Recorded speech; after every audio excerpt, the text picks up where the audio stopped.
So I think what the market is actually looking at this juncture is a diagonal shift from a significant optimism from the new president and the reality that is biting the economy in general. The US jobs data are a key indicator about the health of the US economy, and that's not looking good. The market capitalization for Indian markets have shrunk by roughly about 94 lakh crores in the matter of 6 months. That's almost like 50% of a household income.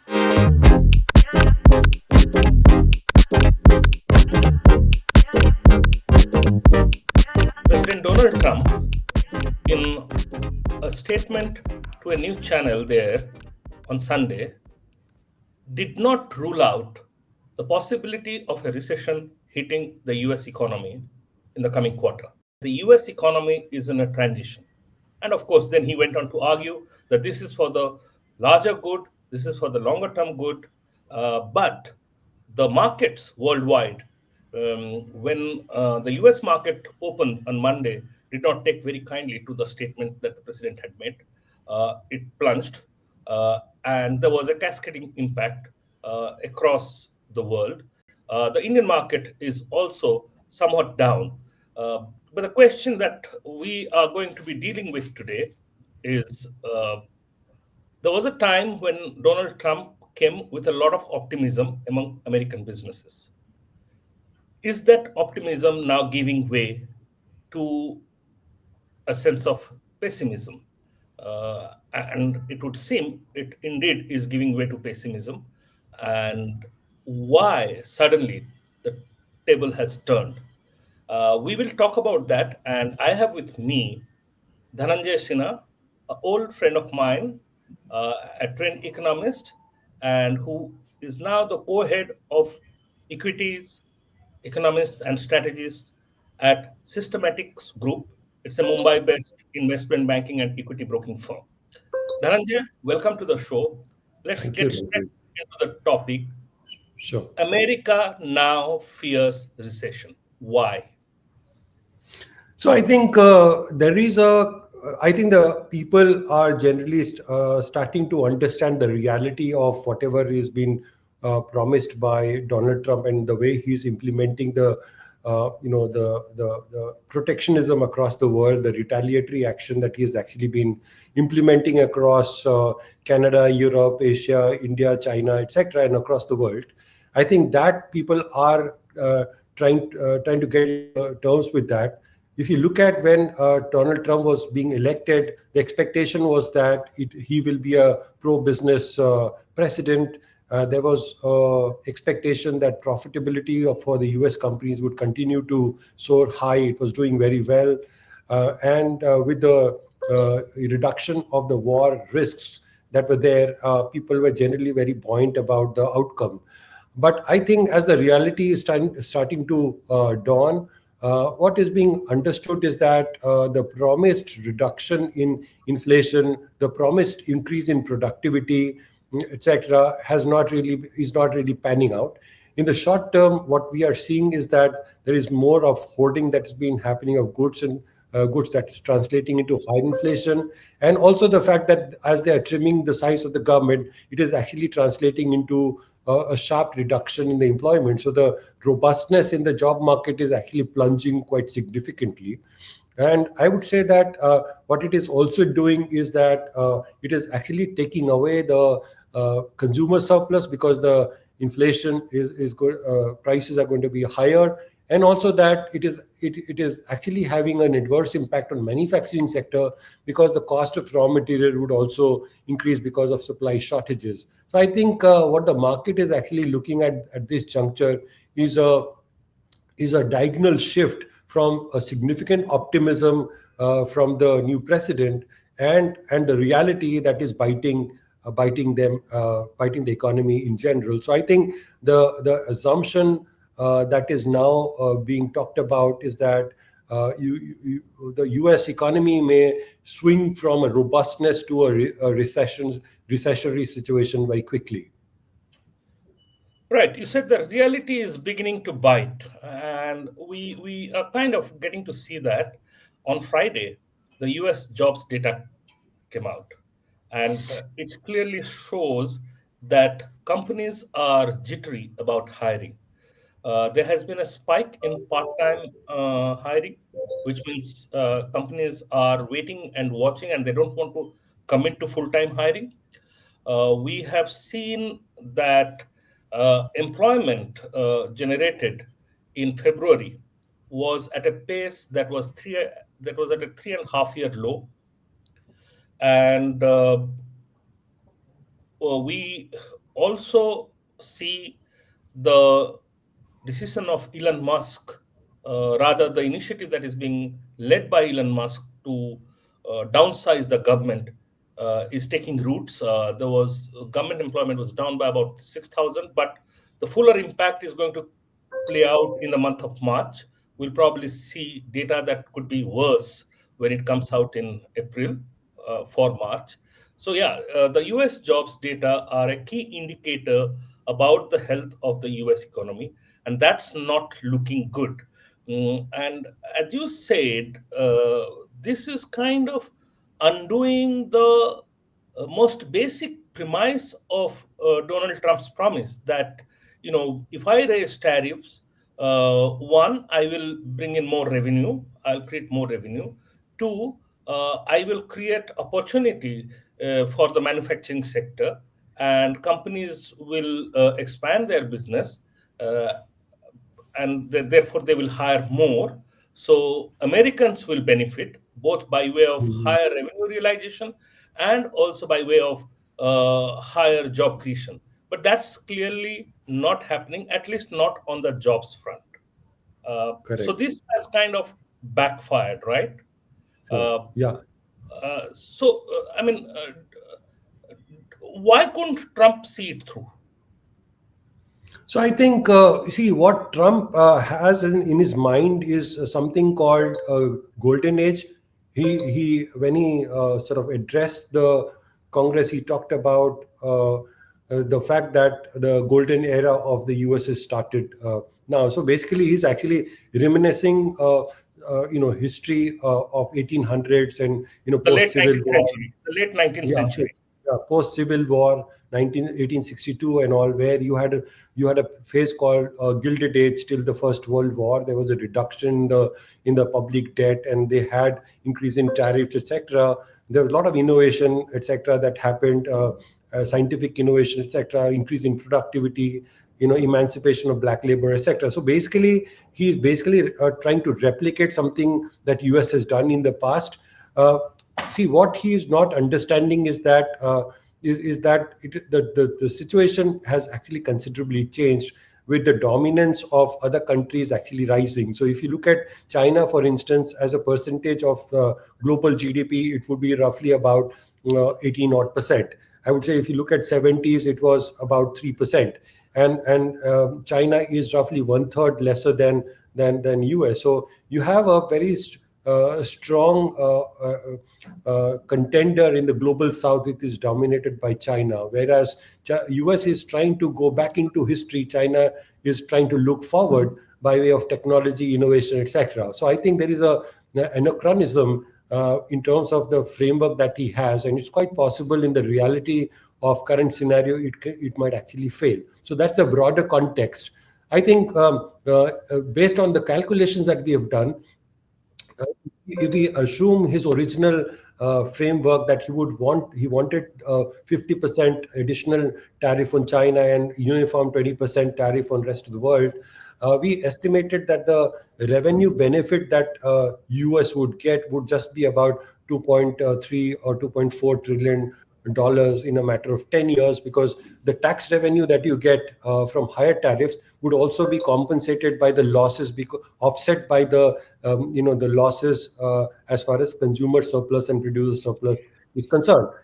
Versus that, the output loss that would happen would be in the region of $7.8 trillion in 10 years, which means annually they would have lost about 2.3 percentage point in nominal GDP. And versus the projection of 4.8%, that brings down the nominal GDP considerably. So if you have a stagflationary situation in the current scenario where the short supply translates into higher cost of living or higher cost of production, that would translate into a recession for the US. And the thing is that it has got ramification for the rest of the world also, because there will be a considerable contraction in the world trade and would impact emerging markets as well. So I think Trump is having an isolationist approach, wherein he thinks that if you sort of indulge into tariff war, it will actually benefit US. I would say that it is not a viable scenario even in the medium term, and definitely it is adverse from a long-term standpoint. So I think what we are seeing as a reaction today is an advancement of that scenario in terms of the outlook. I would say that the full impact of whatever he's doing will pan out over several quarters. I would say maybe several years as well, if he continues on this path. unless there is course correction. Yeah. So the thing Unless is, yeah. So the thing is, my hunch, I would say this is still a hunch, maybe speculative, that the once he starts to understand the damage that it is doing, the whole strategy is doing to the U.S. economy, and the loss in market capitalization that would happen, I think it will prompt him to roll back some of his stridency that he has been articulating at this juncture. so what you are suggesting is the gravity of economics uh, could weigh down, and Yes, there is a possibility that many of these things uh, may get a rethink or a relook. But correct. until then, a lot of damage might have Yes, been inflicted, and what you correct. are suggesting is that the potential loss of output that you are estimating, if he Right. has to walk the walk and talk the talk on the tariff front, that could be three Yes, times larger than the potential revenue gain. yes, yes, That would go down in the economic history of the world as one of the worst gamble played. yes. Uh, Yes. So the thing is, what we have said is that if you look at the levels of tariffs that he's been talking about, it is essentially the levels that were present prior to the Great Depression, 1920, 1929, 1930. So basically, um, US had very high, indulged in very high tariff. There were tariff wars against Europe, and US actually charged extracted reparations from Germany because of the high public debt that was incurred because of the World War One. Not only US, other countries also indulge in reparation compensation. So I think you have a combination right now, if you look at it, similar to what it used to be at that point of time. So I think the risk is significant. I'm not saying that the outcome will be the same, but the risks are significant, and we are heading into a uncharted territory at this juncture. Uh, that said, we have also seen over the last few weeks that Trump is also climbing down at times. He's making certain announcements and then holding them back. And the big day that everybody is waiting now is 2nd of April. Uh, and between now and 2nd of April, a lot could happen. Uh, Right. a lot could happen. Now, the markets. But meanwhile, the market sentiments are not just looking up. Hmm. So initially, we had seen Indian market was an exception. Some of the markets in the Chinese market and Japanese market were also impacted a bit. But most other stock markets actually had rallied upward, Hmm. and now we see they're all on a course Down. reversal. Right. Uh, what's the outlook? Is that going to continue, or will there be a reason for the markets to look up eventually? So I think if you look at the current scenario, assuming that Trump does whatever he has said at this juncture, it will be all dependent on what he does eventually. At this juncture, there has been some wavering because the trading partners have actually threatened that they would also increase tariffs and they would want to fight the tariff wars to the end. So I think there is some wavering that has been there. I think eventually what will be relevant for the US and for Trump is to see what damage it does to the US economy itself. So I think it is still in a state of flux in terms of how things would pan out. But assuming that there is certain amount of protectionism that would intensify across the world, we think that there will be a ramification for emerging markets in general by way of trade implications, the trade impulses for emerging markets for India. India is quite sensitive to that. What happens to China and the dumping that would ensue from China because of surplus that would generate from reduction in trade. And I think that would have an impact on corporate performance by way of the way companies decide on investments, fixed capital investments, and hiring, etc. So I think that is a very important thing from a global market standpoint. And I would say that so that impacts the growth and earnings outlook. The other aspect is, of course, the capital flows, which would also get constrained because of rising protectionism. We have seen there is a very high sensitivity of capital flows, both FDI and FPI, to sensitivity of those flows to protectionism. So that would sort of impinge upon the flows. And the third part is that the uncertainty indices has actually been spurting. If you look at the VIX index, if you look at the market risk premium, it's actually rising. All those have an adverse impact on valuation. So you have a risk on earnings and valuation all playing together. I would say if you look at Indian markets, the market capitalization for Indian markets have shrunk by roughly about 94 lakh crores in the matter of 6 months. That's almost like 50% of household income. And I would say that since over the last several years, there has been a significant increase in retail participation because of digitization, etc.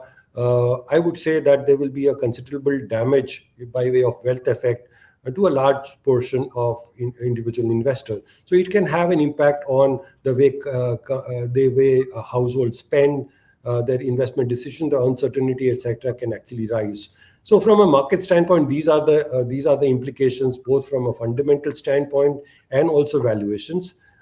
If things turn, if let's say Trump backs off, let's say that is a possibility in the second half of this year, and let's say they get into a slowdown and they are pushed to cut rates, etc., then I think things can change and the valuations might start to improve after that. But I would say you have to really go through this whole grind before we arrive at that situation. Yeah. I mean, thank you for bringing in, the impact that gets mediated through the stock market meltdown that we have seen in our context, and its impact on its wealth impact and its impact on consumer incomes. I mean, you said that the shrinking of market capitalization is almost to the tune of 50% of household income. Right. And a good part of that would actually be the retail investors Correct. also. Correct. So in which case, are we going to see kind of holding back on discretionary spending and other kind of investments, more asset creating investment activities by retail investors in time to come? Yeah, so I think that's a very genuine question. I would say what would happen is that, if you look at India, it's been a K-shaped recovery post-COVID, wherein the premium segment has actually done much better. If you look at cars or if you look at how, real estate, etc., and across consumer goods, there has been a significant increase in premiumization, wherein companies were able to charge higher prices for premium products to run their EBITDA expansion and profit growth, etc. So the wealth effect from from a contraction in market capitalization will definitely impact the discretionary spending and the premiumization story. On the other hand, we also see that the compensation growth of non-finance companies has actually started to slow significantly.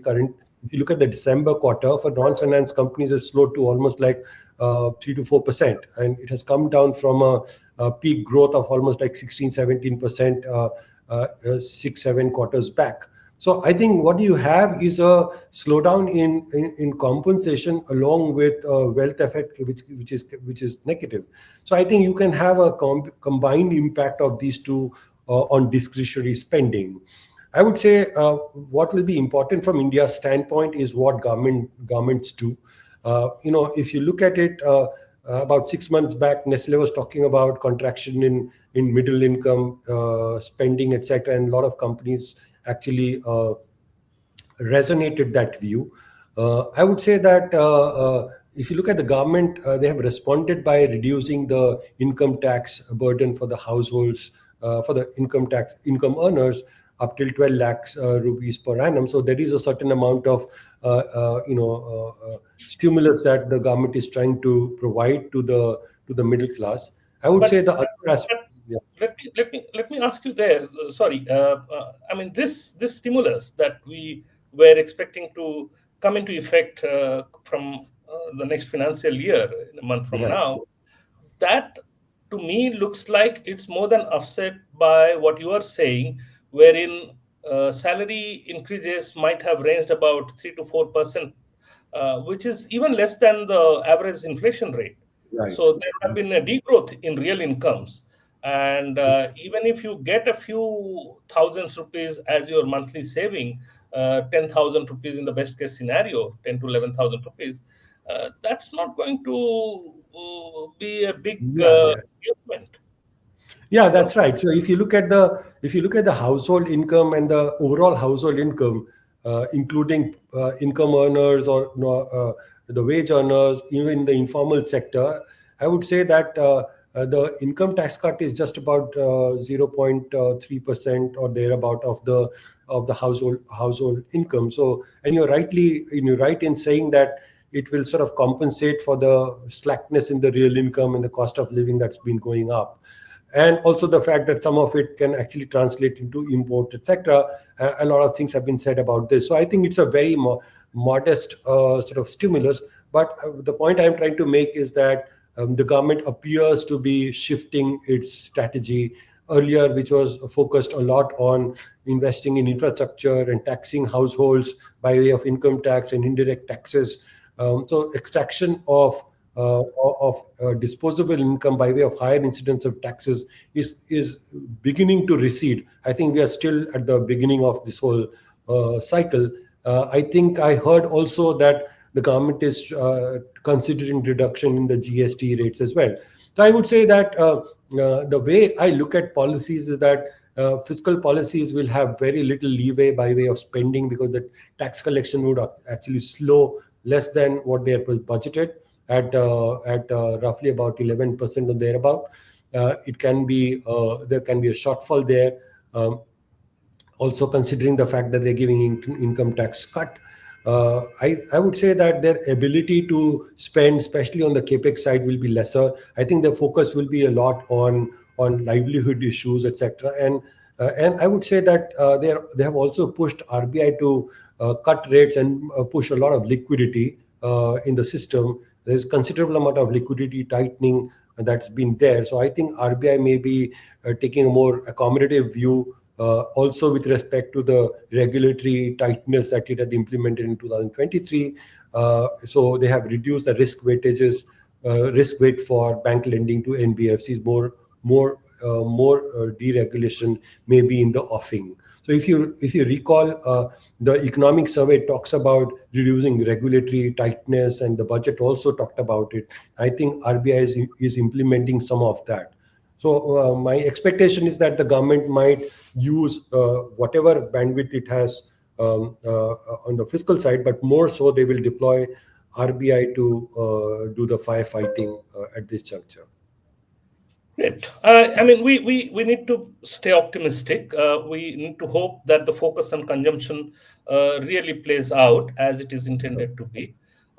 We hope that as we speak, there are efforts to work out some kind of a trade deal with the United States that can Right. that can hold the Trump administration back from announcing any kind of harsh reciprocal tariff measures on 2nd of April.